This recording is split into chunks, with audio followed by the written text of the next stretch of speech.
kick things off, just on behalf of the iMoot team, just want to welcome everybody here to this session, and to thank Miriam Fischer for her time and for presenting today. And for anyone who doesn't know Miriam, I actually really recommend you follow her on Twitter, because I see Miriam's Twitter all the time and just posting great things about e-learning and so on. But yeah, just want to thank Miriam for giving her time today and for presenting on collaboration in Moodle. So thank you, Miriam. Over to you. Yeah, welcome. Thanks for having me. Actually, this is the first time I do a session like this, and I'm very excited about it. So we'll see. As Shane said, we have our topic, collaboration in Moodle.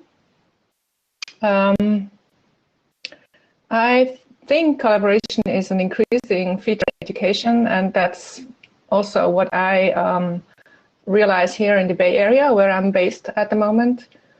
This is a real big topic in education technology, and that's also why I picked this topic.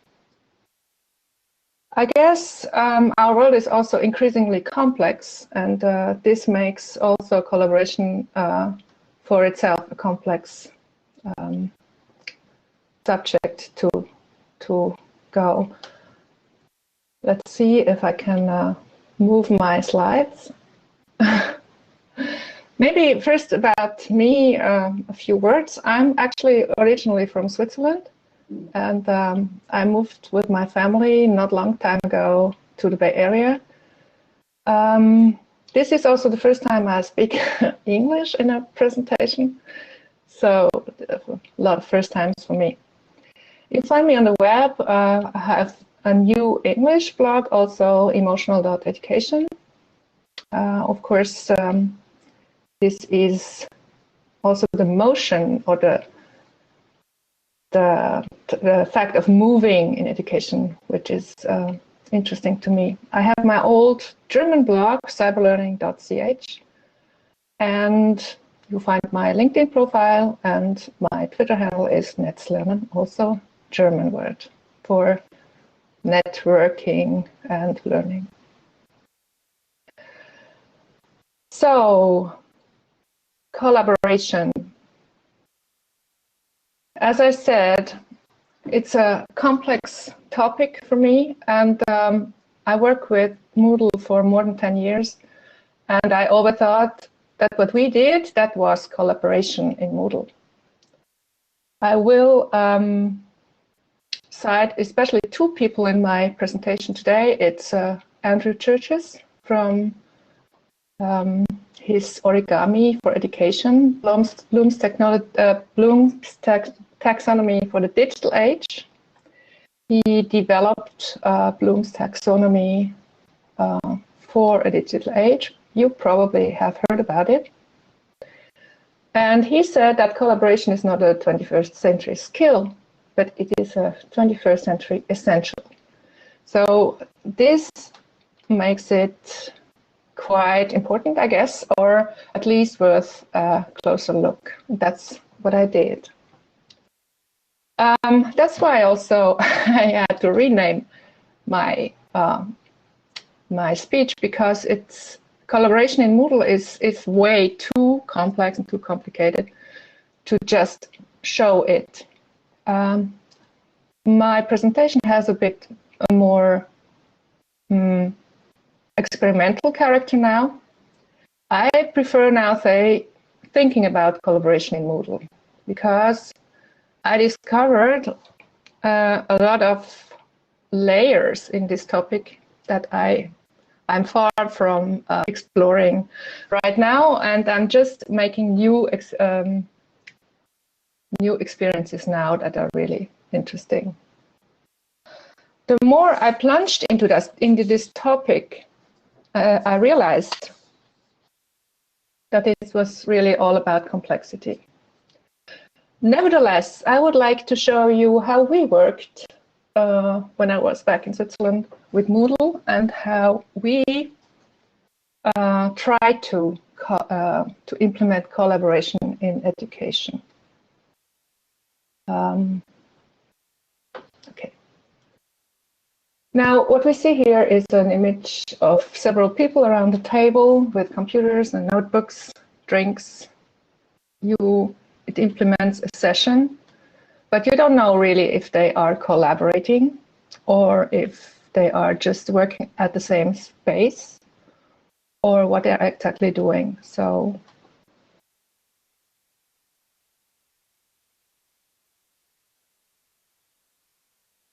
maybe for starting, I would like to cite the other person, which is or was or is still important to me in my designing e-learning. It's Julie Selman. Probably you heard from her 5 stages model, and we will, of course, talk about this today because it was the framework we implemented collaborative e-learning sequences in Moodle. And she says, provide practice, practice, practice, not in technology, but in working together. That says Julie Selman, who has done very, I really think, very interesting and important work for online learning. Also, she says it's not the technology, but the working together we have to learn. And on the other hand, she says also that the main reason why participants keep coming back is to see if anyone has responded to the messages. It means collaboration is built on social networks. This is really interesting and also, I guess, true. Let's see. She makes the difference between cooperation and collaboration. When I look around on the internet now, I think I read a lot about collaboration, but I'm not so sure if really collaboration is meant also, or is it rather cooperation? And that's why I say it's, for me, this presentation is more also thinking about collaboration, because I realized that it could be helpful to make a difference. It could help design e-learning when we are conscious about this difference, when we really can operate with this difference. So Julie Selman says cooperation is a group of members, a team, helps each other towards individuals' goals. So everyone has an own goal and they keep getting help from their peers. This would be a cooperative stage. And of course, you can do this online as well.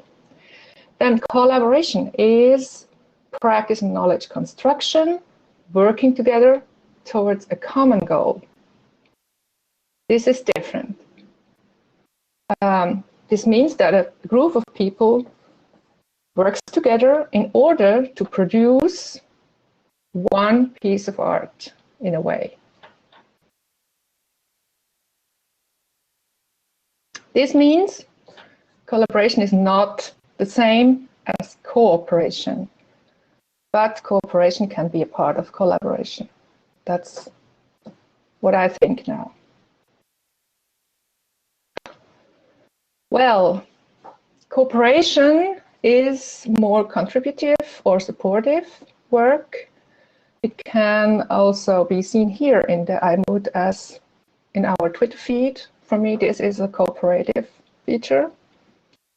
And as we used it earlier at my school in Zurich, when my English learners had to put together a link list with links they considered useful for learning English.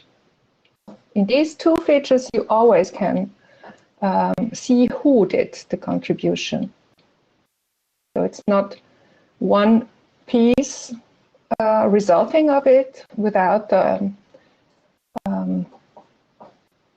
seeing who really did everything, but it is always, the author is always distinctively, you can see the author. Collaboration is more like a movie. I mean, also in a movie, you can see, you know who is the director, you have actors, you have the people behind the camera, you have light, which has to be designed, you have sound designers, you have editors, you have everything. You have a real big crew, and they manage in the end to produce one single piece of art. So this is for me actually, let's say, the top collaborative thing. I mean, in an image, in a metaphor also for collaboration.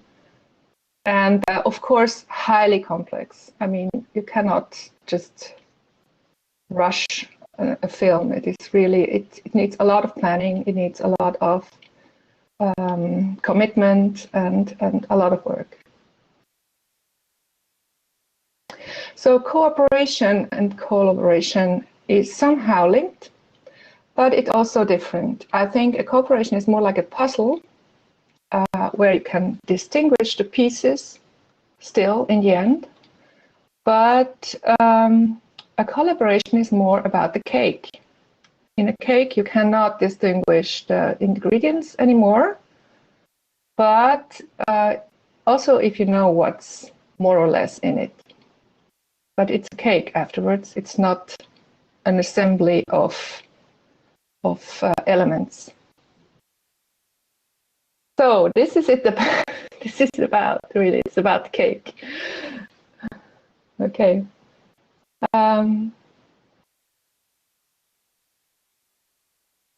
Now let's see. Is this collaboration or cooperation? That's a good thing, because rowing is really difficult, especially in a team. You see these very narrow boats, and already getting in there is really difficult. You risk falling in the water. It's the thing. And then if you are rowing in a team, and you need to feel the others. I mean, physically, you have to be totally synchronous. It's a real skill. You have to learn that. And now it's a question: is this collaboration or is it cooperation? I mean, you have 4 rowers, but you have 1 boat, and the goal is winning. Yeah, see in the chat, there's some. I would also say it's collaboration. You have to do this together, and it's not the other, not the rower counting. Yes, maybe it's complex. You see, cooperation can be a part of collaboration. Agree. Next time, what is this? I mean, it's the one piece of art I spoke, right? It's like a movie, music. But still, you need the effort, the individual effort. I think it's collaboration as well. Then we have now the last example. This is an exhibition. Actually, I don't know which exhibition it is. It is an exhibition in Venice. And let's suppose that those pieces of art are from different artists. Of course, an exhibition is curated. Now, for me, this is already more difficult to say if it's cooperation or collaboration. Probably from a curator's point of view, you have collaboration here. And from an artist's point of view, maybe cooperation. I don't know.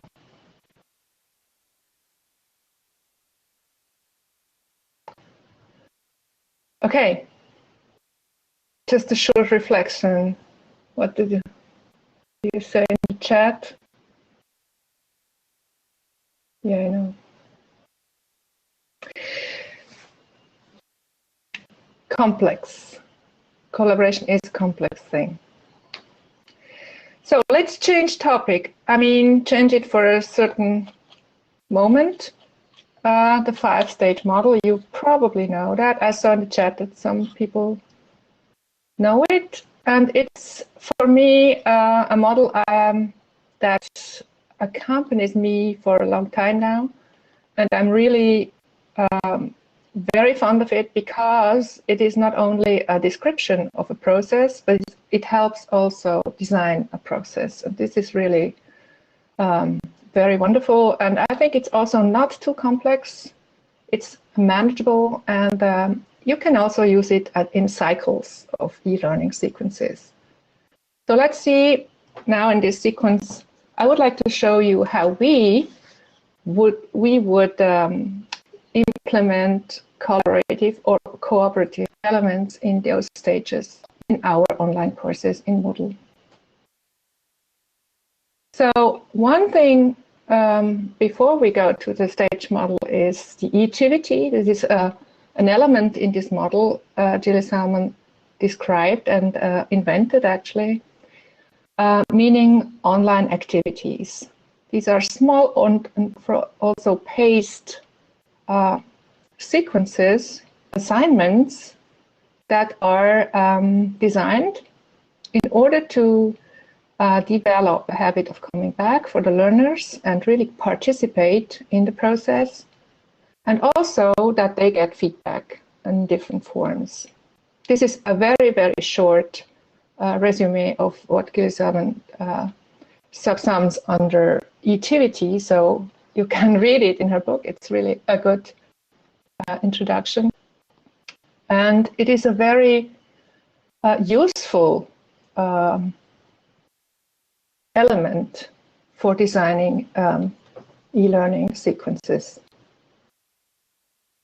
Now, I said my presentation is quite also a bit of an experiment because I also like Andrew Church's adaptation of Bloom's taxonomy a lot because it is based on activities.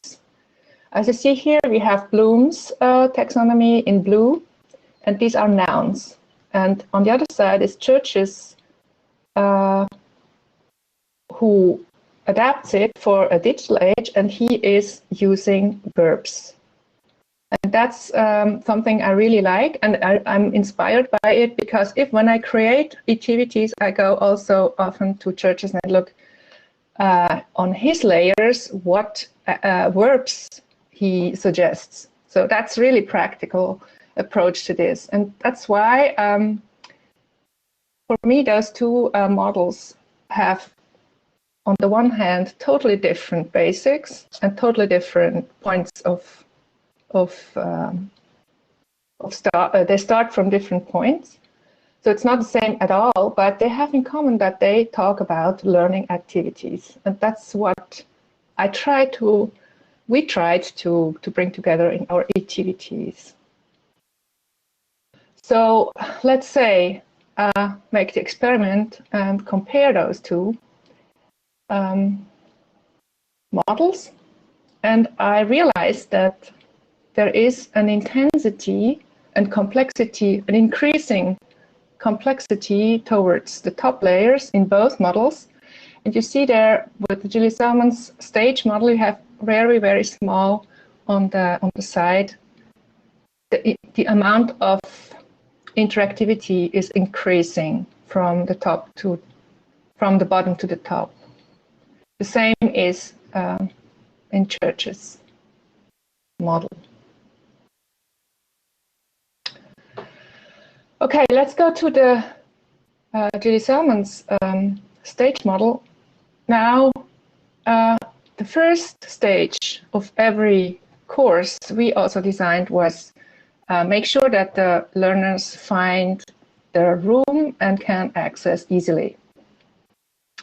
In the same time, we tried to really design small and very easy activities in order to motivate them to come back. We tried to establish a network also so that people would find it interesting what happened in their absence or in their online room. So it's all about welcoming, of course, and greeting the learners. And that's what we did in Moodle. We had our welcome email. I guess this is a very commonplace, actually. Everybody has that probably. And we were mostly really keen on invite our students to participate, because it's not easy for everyone to expose himself or herself. So we try to make it easy and make them feel comfortable. Then we had our check-in. It was a metaphor we used, like you come to a hotel, you're new to the place, and you have to check in. I mean, this is something everybody understands what it means. It was our very first activity. I will show you an example. And then, of course, the profile. First thing is introduce yourself and work on your profile. So this would be our check-in activity. It's a forum, very simple. And the students were just welcomed, and of course we congratulate them because they logged in successfully. I mean, it depends also on the audience. You don't have to congratulate everyone, but back in these days we had to. It was not at all common that people learned online, especially in adult and professional further education or continuing education. It was not at all daily business. And we were very often surprised how many people who had never logged in such a system managed to do it and could check in and say just, hello, I managed, I'm here. Looking forward to working with you. So that's the sense of this activity. Just say hello, I'm here, I made it. Okay, that's the access and motivation. And of course, when you're there, you meet people also online, and you want to get to know who is here and what it's all about. I mean, socializing is the next stage in Gilly Selman's 5-stage model. And of course, it is now important that you know who are your peers, who will you meet, who will you work with.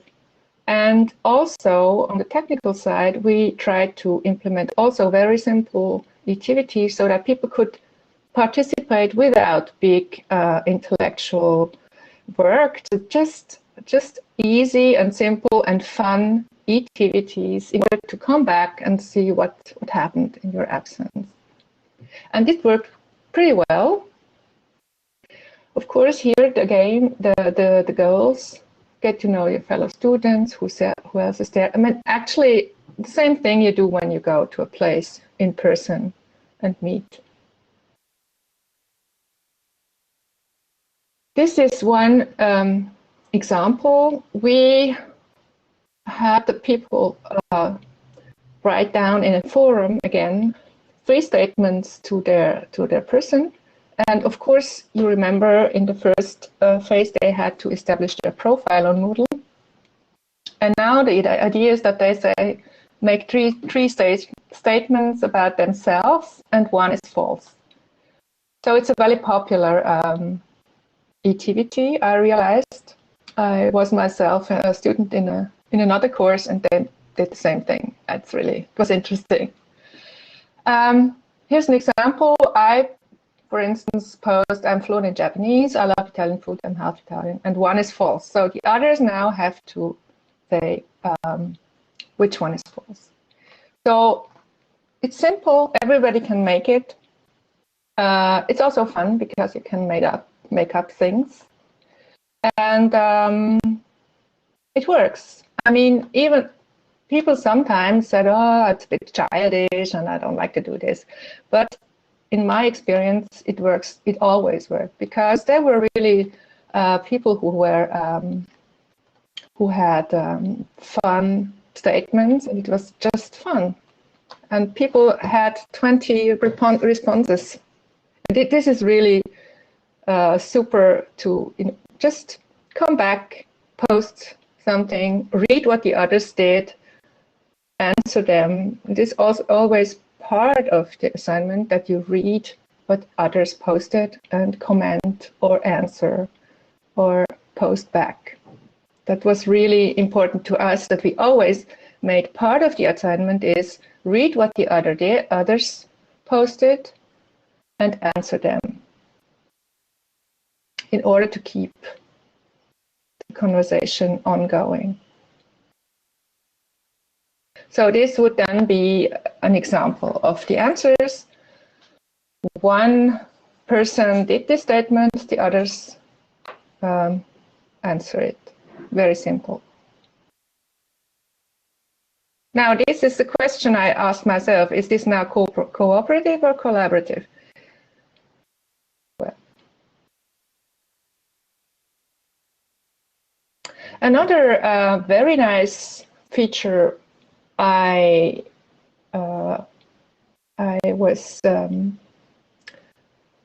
saw in a course in a MOOC, actually, where I was a student, is this pin on a Google map. Every student was able to pin on the map where he or she is from, and so you had, with time, this map would be full of pins. And what is very nice about it, you can explore it. You can go where you want. Actually, you don't have to read everything. You just, and also it's a visual approach.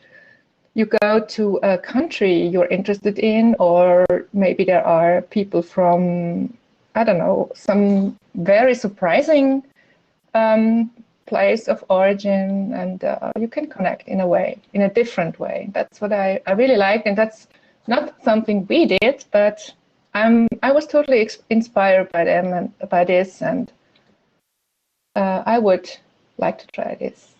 This link below is a real map, so if some of you like to try this, I can publish it in the Moodle room later.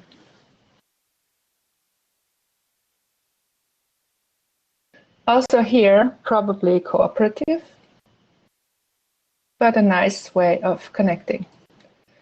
Then ideas for activities on the socialization layer is the pin or the 3 statements, but also postcards, and a postcard in form of an image, of course, in a forum, or a link to my workplace, or a photo of my workplace, or creating a Twitter feed with the hashtag course, your course. Ways to connect. This is what we did in our school, and thought this is collaboration. Today I would say it's more cooperative, but nice. We come to the 3rd layer or stage in Julie Salmon's model. Here, actually, the story begins, really. Here, for the first time now, we treat topics and what's about. And we have interaction in 2 directions. First, towards content, because now learning material is published and has to be checked out by the students, or the students research for themselves and share what they find. Of course, read what others find and comment. So we always try to maintain communication on, so that the exchange is constant and high. Actually, that's what's important to us. People should really getting used to communicate online. And then there's a second and still the same interaction towards people, involving learners, and also make sure they have possibility to involve each other. And one piece here, or one element that's important to me, is community. I guess a learning community is also a community that has to be managed in a way that, for marketers today, it's totally normal that they manage their community. In online rooms or spaces or environments, we also have communities we have to keep going. So that's something. And cooperation is, of course, a good means to do this. So again, the comparison of those 2 models, I would say From understanding to analyzing in Church's adaptation of Bloom's taxonomy, we are now on level 3 by Tilly Salmon's model. That would, for me now, at the moment, be the equivalent. So I showed this because with Churches, you find a lot of verbs in his model. So you can go there and just be inspired about what activity could happen online. It's really interesting. So we come back to Julie Salmon's quotes about cooperation and collaboration. And she says that cooperation is mainly happening on stage 3. So this means group members support, contribute. What we did as activities on stage 3, linked lists, of course. Everybody contributes links to the topic, top-related links, what they think is important or good or useful. We also made reviews of literature. The learners had to publish a review from books they read so that others could see what is interesting about that book, should I read it or not. Can make a collection of articles or, again, a Twitter widget in order to see what's going on. And, of course, also visual things are interesting. I always try also to work with images and other resources. I mean, the possibilities are very various.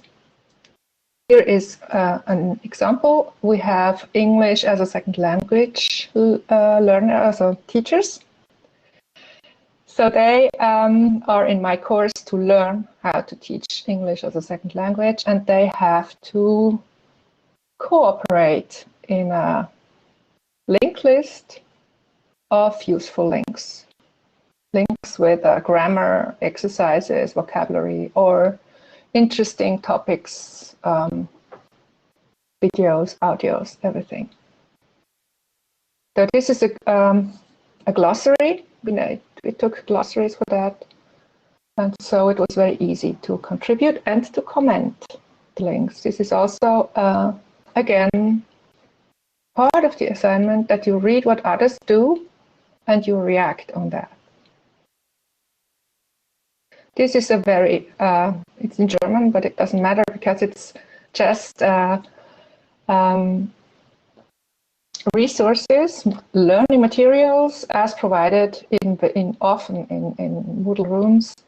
It's just material to work with, provided by the teacher, by the coach.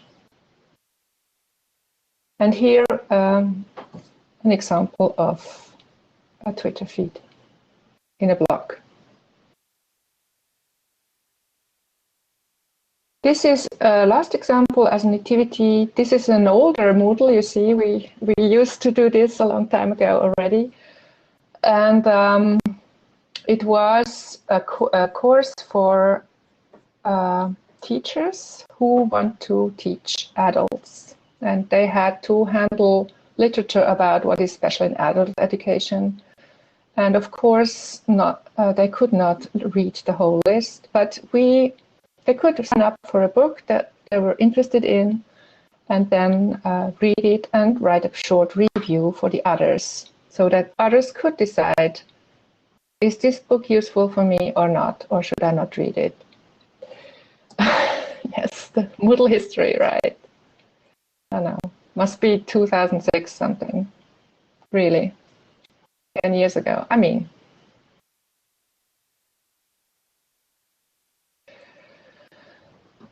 Okay, so now we enter complexity. It's collaboration time, stage 4 in Julie Salmon's stage model. Now, constructivists. Learners build their own representation of knowledge, and link it directly to their personal experience. And of course, now often people realize that this is changing, and it can change. A lot of things can change in this phase of learning and working. And collaborative would be now an original and creative teamwork. Not copy-paste, not only cooperative, but collaborative. Now, I realize this is very difficult to manage because it's complex. It could be, the result could be a speech or a presentation of something which was built in a team, like this image would suggest. In this stage, it is very important to maintain collaboration. And as said, it is actually the top stage of Bloom's taxonomy. It is really, really complex. And of course, complexity can be also broken down. You can simplify things. That is always possible. But actually building knowledge is per se a very complex process where a lot of elements come together. And especially in a team, I mean, there is complexity is huge. Well, an activity could be write a manual for a machine or a piece of software, I don't know, create a video. It's very near the movie, maybe. Tell a story, tell your story. Maybe develop a podcast, plan and realize a learning sequence for your peers. That would also be very nice. Or, make an online presentation and share it. I mean, these are now very, let's say, really projects. I mean, it doesn't have to be always a big thing, but it's also possible. That's what's really interesting. Yeah, it's the cake. It's no piece of cake, but it's about the cake. Again, stille samen, practice and knowledge construction, working together towards one common goal. Page 4. Now, working towards a common goal means that you have to plan the whole thing. You have to plan how to collaborate, outline the content, what you want to do. And here is just one example. What we used, or we offered the student to use, is with a Padlet. That's an online tool that you just can make those clusters or mind maps very easily and collaboratively. So if a team responds to that, they can use it and just make their fundamentals. Design their fundamentals on Padlet. You can, of course, embed in Moodle. Now, project management, it's about time, resources, people involved, etc. I mean, this is really it. I mean, you can simplify maybe, but this is always complex. You have different roles maybe and responsibilities. Maybe this simplifies a bit if you can distribute tasks so that discussions will be a little less discussions, maybe. And it's probably a good idea to have a coach and get constant feedback on the process. It helps making decisions. It helps also live with decisions which are not always your favorite decisions, but just you have to make a decision and afterwards contribute to the collaboration and to the making of the product. So coach could be a teacher, could be a fellow student, could be an external person or someone who knows the field you're working in, maybe an expert, if you manage to get a coach from outside. It depends on the course, of course, and on the audience. So, knowledge construction on stage 4 is about planning, needs a vision. What do we do? How do we do it? We manage the project. We need to do it in time. So maybe the vision must be simplified, or we have maybe different roles and responsibilities, and we want constant feedback. We need a coach in order to decide what to do, which direction to go. And this means that on this stage you have a constant metacognitive and also reflective level. I mean, every single person involved has to ask herself or himself all the time, what are we doing, where are we heading, and how do we do it? And here probably it is also interesting if you could implement a reflective tool, like a journal or something. And as I don't want to say as always, but as very often, it is intelligent to introduce it early in the process. Also, actually, in the second or for sure in the third stage. So, getting your students used to reflection and to self-assess maybe themselves is, in my experience, a good idea. If a teacher is the coach, it facilitates a lot and it makes it easier. So after the complexity, we have now the view of the complexity. Actually, in the fifth stage, we look back, we look at the whole stuff. What did we learned? It's about looking back and forth. We look also in the future.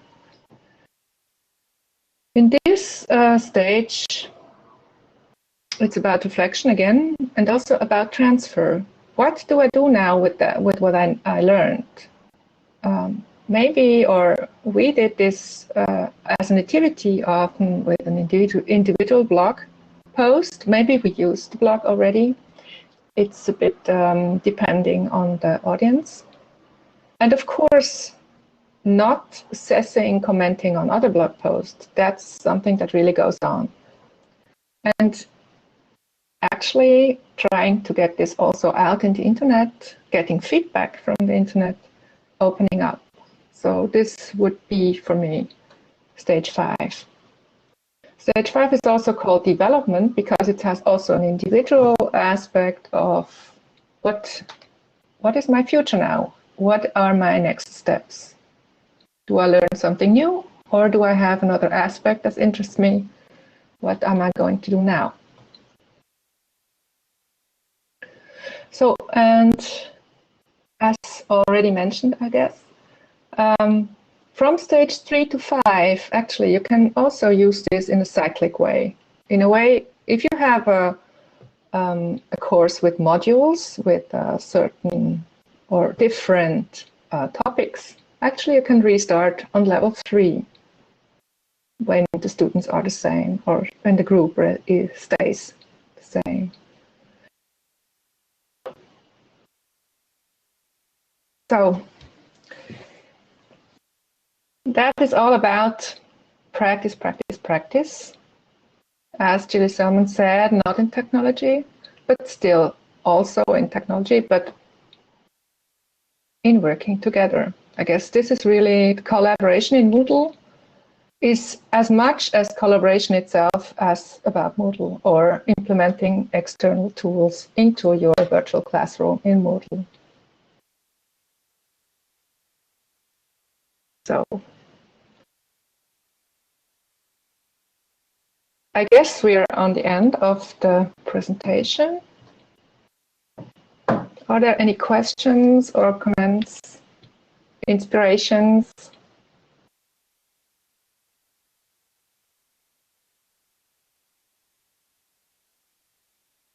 maybe you can use the chat, or I don't know if you can talk.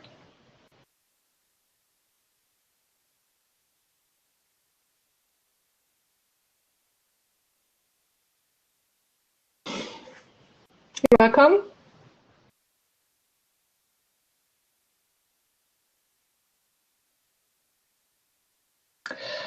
Shane, yes, I am very much inspired by these models. I mean, I use them as planning tools, yes.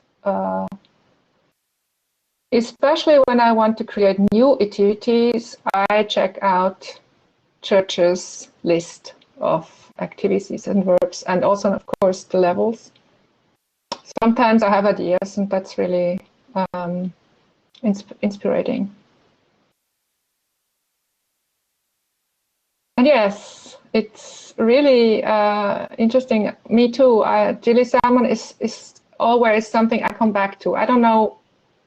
I mean, I try other stuff, but her model is so common to me now and so practicable, useful. I'm still very fond of it.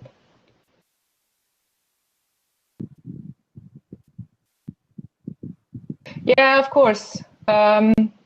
Bloom is criticized, absolutely. But yeah, because it also favorited the frontal, just old school teaching. That's absolutely true. But if you look at Church's adaptation, who points out collaboration as not only a skill, but an essential for the 21st century, it is much more of the active side, and it is also applicable to collaboration. I mean, take the good stuff from the taxonomy and leave the bad stuff aside.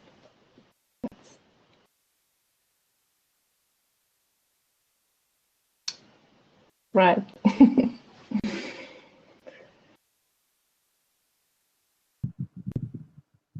Let me just quickly jump in. And Miriam, on behalf of the iMoot team, just to say thank you for your time and for a great presentation. Very much appreciated. Thank you. Thank you. Thank you all.